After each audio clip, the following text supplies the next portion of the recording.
Hi, this is a video on how to install Hardie Glaze lining in a wet area with the best tips and tricks included. Before you get started, it's important that we have all the correct tools.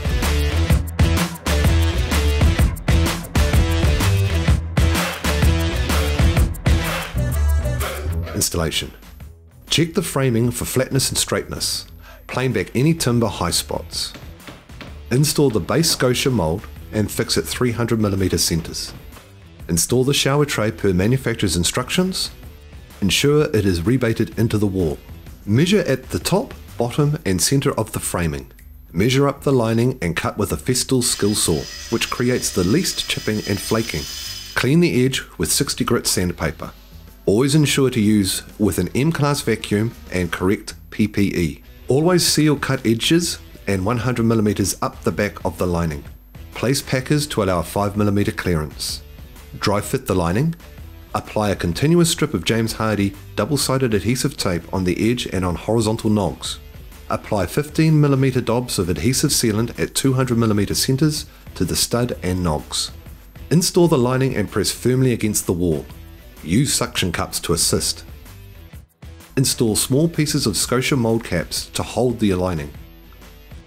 Install the PVC jointer, then fix into the stud at 300mm centres. Peel back plastic and dry fit the internal corner on the next lining. Measure up to size and cut the lining. Measure up the hole for the mixer. Mark the centre of the hole on the lining and cut with a hole saw fitted to a heavy-duty electric drill. Ensure the lining is properly supported. Clean up with sandpaper.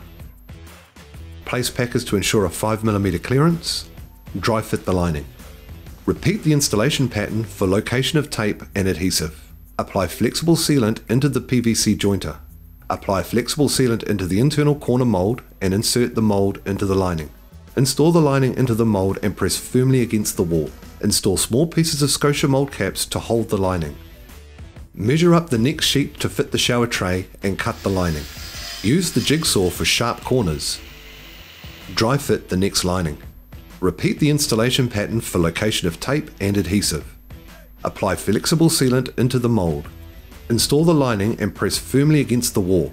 Install the scotia mould cap. Apply flexible sealant to the bottom edge around the shower tray edge. Spray with water and clean off with a spatula. It's important to have all sheets from the same batch, never mix batches. The Hardie knife creates the least dust when cutting Hardie glaze. Score using a straight edge, then snap upwards. Always snap upwards to achieve the least chipping and flaking. Use a long board wrapped in 60 grit sandpaper to smoothen and straighten the edge. Another option for a clean cut and producing less dust is the fibre shear. Smooth the edge using the sandpaper. Thanks for watching this video on how to install Hardie Glaze lining in a wet area. For more information, always refer to the Hardie Glaze Lining Installation Manual or ask James Hardie.